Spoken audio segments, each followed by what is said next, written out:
乌军炸毁大巴，水淹俄军，在关键战场切断俄军补给。乌克兰军工复苏正式开启对外军售，俄石油基础设施连遭乌军打击，普京愁断肠。乌无人机在临莫斯科上空，俄机场紧急关闭。俄罗斯试射末日武器，普京外强中干晚尊。针尖对麦芒，欧盟对俄采取行动。精彩资讯马上开始。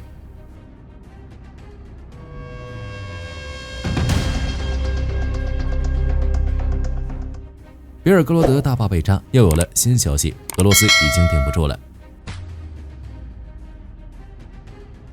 据每日电讯报报道，在乌军使用无人机和导弹进行长达3天的持续轰炸后，别尔哥罗德大坝终于顶不住，决口泄洪。水从受损的水库大坝闸口喷涌而出。卫星图片显示，大坝下游水面明显扩大。到10月29日，俄军在该地区的前线阵地彻底被洪水淹没，俄军的弹药车辆还有防御工事都被冲得七零八落。该地区已经变成一片泽国。据一些战争观察人士透露，有俄军占领者在加密频道上抱怨，他们必须得通过游泳才能抵达阵地。据实施此次行动的乌克兰第16军介绍，由于天气转好，气温上升，地面变硬，且冬季河流变浅，俄军的后勤变得更加容易。最近，俄军在当地的行动大幅增加，明显要有所行动，因此他们制定了这次名为“挺住大坝”的行动。据悉，沃夫昌斯克一直被俄罗斯军队占领。直到2002年9月，乌克兰军队成功反攻，解放了该镇。去年5月，乌俄双方再次在此展开激战，双方已经在此地的战斗已经进行了1年多。而此次炸毁别尔哥罗德大坝，更重要的战略意图在于切断俄军的补给线，使试图越过西维尔斯基、顿涅茨的部队与主力部队隔绝。目前，在沃夫昌斯克部署的数百名俄军已经被洪水困住，就等乌军抓俘虏了。本月早些时候，俄罗斯最高军事将领格拉西莫夫声称，乌克兰31个营在波克罗夫斯克被俄军包围。不过这个消息显然是假的，因为乌军还没来得及辟谣，俄军方面就有人辟谣了。数十名在顿涅茨克前线战斗一线的俄罗斯军事博主表示，格拉西莫夫又在谎报军情。据火力军了解，俄军高级将领为取悦普京，报喜不报忧早已是常态，这让许多前线的俄军战士都很不满，因此常常有前线的俄军出来爆料前线军情。那么真实情况是如何呢？根据 ISW 在本周的一份战争动态分析，所谓的乌克兰31个营在波克洛夫斯克被俄军包围，完全是子虚乌有。实际上，双方在当地的战事仍在激烈进行中。ISW 认为，普京已经下令要求俄军在11月中旬前占领该市，这或许是格拉西莫夫谎报军情的原因。不过战局显然不如他们所愿，乌军一直在通过无人机轰炸，消耗被困俄军的物资。与此同时，乌军在波克罗夫斯克以北的多布罗皮利耶地区又一次击退了俄军装甲部队的一次大规模进攻。俄军显然是急了。据第一亚速营称，俄军不仅更换了战术，还增加了坦克数量。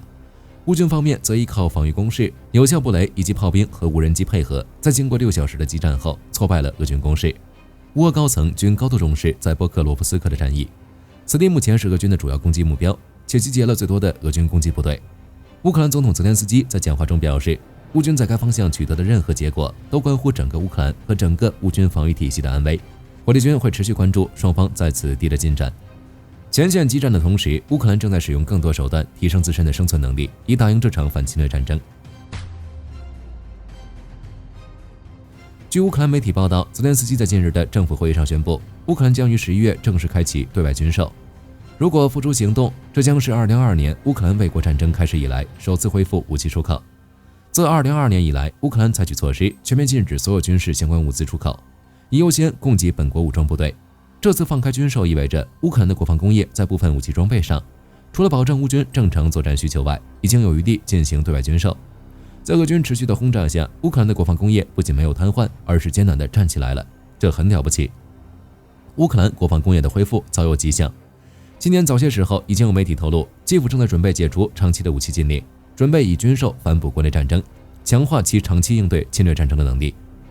根据乌总统办公室目前透露的消息，乌克兰出口武器名单主要集中在无人机领域，包括 FPV 无人机、拦截无人机以及深度打击系统。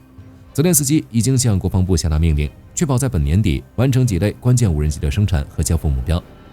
乌克兰方面显然已经准备好了对外军售，那么乌克兰的无人机能否在国际无人机市场上占据一席之地？火力军认为完全没有问题。就如泽连斯基反复强调的一样，乌克兰的武器是真正经过战争检验的。将近4年的乌俄战争使乌克兰成为各类武器的实战检验场，这些武器装备在战争中完成了迭代升级，在黑海上炸过俄军军舰的无人机，在顿巴斯扛过炮轰的电子战系统，都是最硬核的广告，他们绝不缺少买家。比如英国现在都向乌克兰投资，通过共同生产无人机，提升本国的无人机生产和实战能力。海马斯火箭弹虽然是美国研发的，但是在战场怎么用，乌克兰老兵可能比美国大兵更权威。说不定在未来，乌克兰老兵还会反过来给美军做培训。这又是经过战争锤炼的乌克兰，不仅有丰富作战经验的士兵，还有最能适应实战的武器装备。与许多长期处在和平环境中的国家相比，乌克兰的优势很明显，但对于乌克兰而言，这并不是值得高兴的事情。毕竟，谁愿意在能享受和平时去选择战争？但面对一场侵略战争，他们没有选择。泽连斯基选择放开军售，是在国际局势变幻下的明智选择。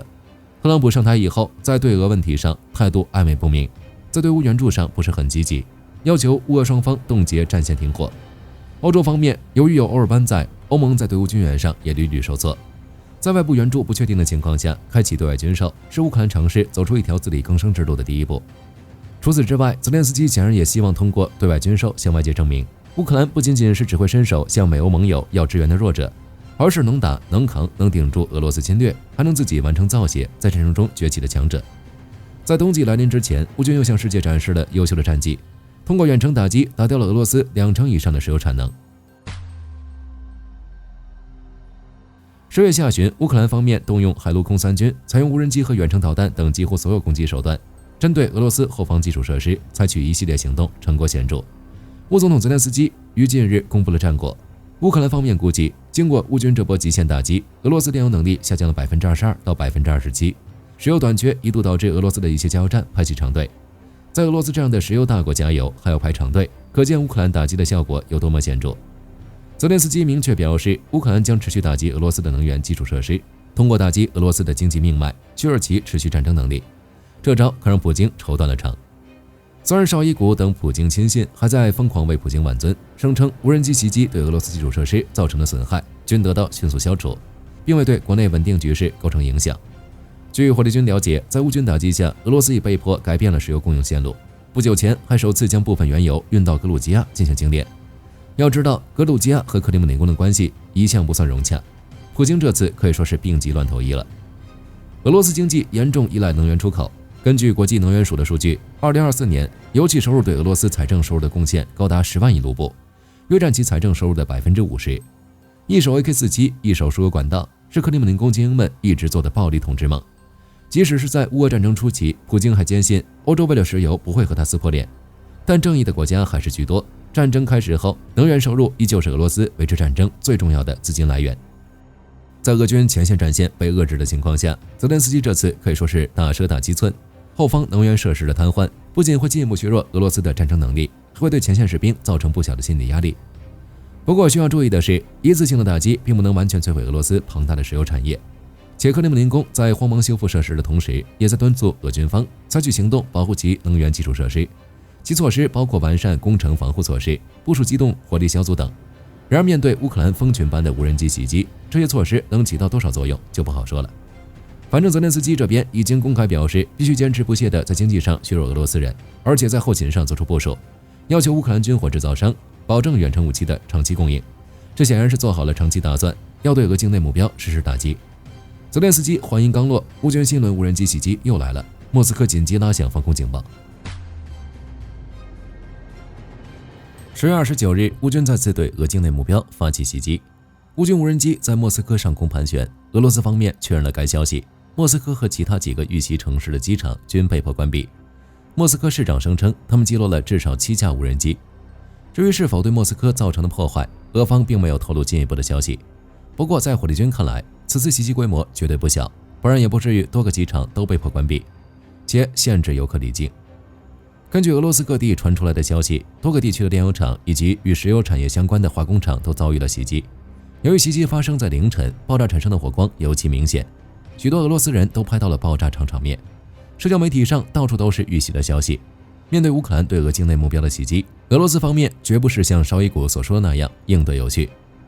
乌俄战争爆发以来，每当遇到克里姆林宫遇到挫折，总会做出一个举动，那就是使用一些所谓的战略性武器进行恫吓。这不，普京又旧疾重施了。据俄罗斯卫星通讯社报道，俄罗斯总统普京于近日宣布，海燕核动力巡航导弹已完成测试，宣称这是世界上独一无二的武器。俄方指出，在试验中，这款导弹飞行了 1.4 万公里，且这还不是它的极限。俄武装部队总参谋长格拉西莫夫炫耀道，该武器的面世意味着俄罗斯的打击半径已经能够覆盖全球的任何角落，这无疑是在向美欧等国，尤其是美国表示，别惹我，小心打你。克里姆林宫似乎是拿到了威慑全球的绝世利器，但在火力军看来，这完全就是个鸡肋。克里姆林宫越高调，越显得他们外强中干。此次俄罗斯试射成功的海燕有末日武器的名头。据了解，该武器之所以让克里姆林宫上下振奋狂喜，是因为它在某种程度上重新定义了威慑这一概念。什么样的宝剑最锋利？当然是悬在敌人头顶上的那把，而海燕就是堪称悬在对手头上的那把利剑。之所以这么说，是因为传统导弹的速度即使再快，也必须在限定时间内完成打击任务，但海燕则不同，它的速度虽然不快，但是由于拥有核动力巡航系统，它可以在大气层中待足够长的时间，以寻找机会对敌人发起致命一击。放弃绝对速度的海燕，追求的是对敌方防御系统的绝对渗透。这次试射的海燕就持续飞行了15个小时，而理论上海燕可以在天上飞1个月以上。不可否认，海燕很强，但是它这么强，美国为什么不搞？实际上不是不搞，而是没必要。美苏争霸时期，美苏双方都曾经尝试过开发核动力飞行器，但是由于开发成本问题，最后不得不放弃。之后，世界上主要的核大国都拥有了成熟的3位一体核打击力量，足够保证核威慑。俄罗斯在今天重启该技术路线，实际上还是不得已而为之。冷战结束后，俄罗斯经济一蹶不振，已经无法维持苏联时代的常规军事规模，这使得克里姆林宫只能选择剑走偏锋，将精力放在一些战略威慑性武器的研究上，比如洲际导弹、高超音速导弹等。最新的例子就是海燕。俄罗斯开发这些武器的目的在于威慑，而不是战争。这样的好处是，和平年代大家都不想打仗，你武器越先进，大家觉得你越厉害。但问题也很明显，经费都用于研发新武器了，俄罗斯的常规军力就成问题了。核潜艇更新缓慢，唯一艘航母已经趴窝在维修厂多年。图160战略轰炸机舰队建设停滞，传统军备发展更是落后于美国太多。本来不打仗，普京还能维持俄罗斯表面军事强国的体面，但野心膨胀的普京偏偏要对乌克兰发起一场非正义的侵略战争。这一下子，俄军的底子就暴露在光天化日之下了。乌俄战争以来，俄军的拉胯表现让世界跌破眼镜，国力数倍于乌克兰的俄罗斯竟然被乌克兰打得找不着北。这也是为什么火力军说克里姆林宫是外强中干，战略性威慑武器吓唬人还行，毕竟不能满世界乱撒，真到战场上，常规军力的比拼才是关键。克里姆林宫所谓的末日武器狂欢，可阻挡不住乌克兰打赢反侵略战争的决心，也吓不到乌克兰的盟友们。欧盟正在针对俄罗斯的入侵行为采取行动，针对俄战机不断过境入侵邻国领空的行为，欧盟空前团结，决定采取行动保护欧洲东翼。